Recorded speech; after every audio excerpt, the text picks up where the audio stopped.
കൊയ്ത്ത് മാത്രമല്ല, വൈക്കോൽ മുറിഞ്ഞു പോകാതെ കറ്റകൾ കൊയ്ത് കിട്ടാനും യന്ത്രസഹായം. നൂതന കാർഷിക പഠനശാലയായ പാലക്കാട് മുണ്ടൂർ പൊരിയാനി പാടശേഖരത്തിലാണ് പുതിയ തരം കൊയ്ത്ത് യന്ത്രത്തിന്റെ അവതരണം നടന്നത്. നിലവിലുള്ള കൊയ്ത്ത് യന്ത്രങ്ങളിൽ വിളവെടുക്കുമ്പോൾ വൈക്കോൽ മുറിഞ്ഞു പോകാറുണ്ട്. എന്നാൽ വൈക്കോൽ നഷ്ടപ്പെടുത്താതെ കറ്റകൾ കൊയ്തെടുക്കാൻ കഴിയുന്ന പുതിയ തരം കൊയ്ത്ത് യന്ത്രമാണ് പാലക്കാട് മുണ്ടൂർ പൊരിയാനി പാടശേഖരത്ത് അവതരിപ്പിച്ചത്. യന്ത്രം ചുരുട്ടാക്കിയിടുന്ന കറ്റകളിൽ നിന്നും മെതിയന്ത്രത്തിലൂടെയാണ് നെല്ല് വേർതിരിക്കുന്നത്. 1.25 മണിക്കൂർ കൊണ്ട് 1 ഏക്കർ സ്ഥലത്തെ വിളവെടുക്കാൻ കഴിയുന്ന പുതിയ യന്ത്രം ഉപയോഗിക്കുന്നതിലൂടെ കർഷകർക്ക് സമയത്തിന്റെ കാര്യത്തിലും സാമ്പത്തികമായും ഏറെ മെച്ചമുണ്ടാകുമെന്നാണ് വിലയിരുത്തൽ.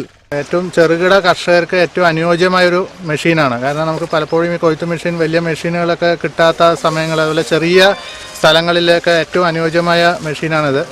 പിന്നെ ഇതിൻ്റെ വേറൊരു ഗുണമെന്ന് പറഞ്ഞാൽ നമുക്ക് വൈക്കോല് ഒട്ടും തന്നെ നഷ്ടപ്പെടാതെ നമുക്ക് കിട്ടുന്നൊരു ഇതുണ്ട്. ചെറിയ യന്ത്രമായതിനാൽ വയലുകളിൽ എത്തിക്കുന്നതും എളുപ്പമാണ്. പൊരിയാനി യന്ത്രത്തിന്റെ പ്രവർത്തനം കാണാൻ നിരവധി കർഷകരാണ് എത്തിയത്. പട്ടാമ്പി കാർഷിക സർവകലാശാലയിലെ ശാസ്ത്രജ്ഞന്മാരായ ഡോക്ടർ ഇളങ്കോവൽ, കൃഷി ഓഫീസർ നന്ദകുമാർ, പാടശേഖര സമിതി സെക്രട്ടറി PR പഴനൻകുട്ടി എന്നിവർ ചടങ്ങിൽ പങ്കെടുത്തു. സൂര്യ ന്യൂസ്, പാലക്കാട്.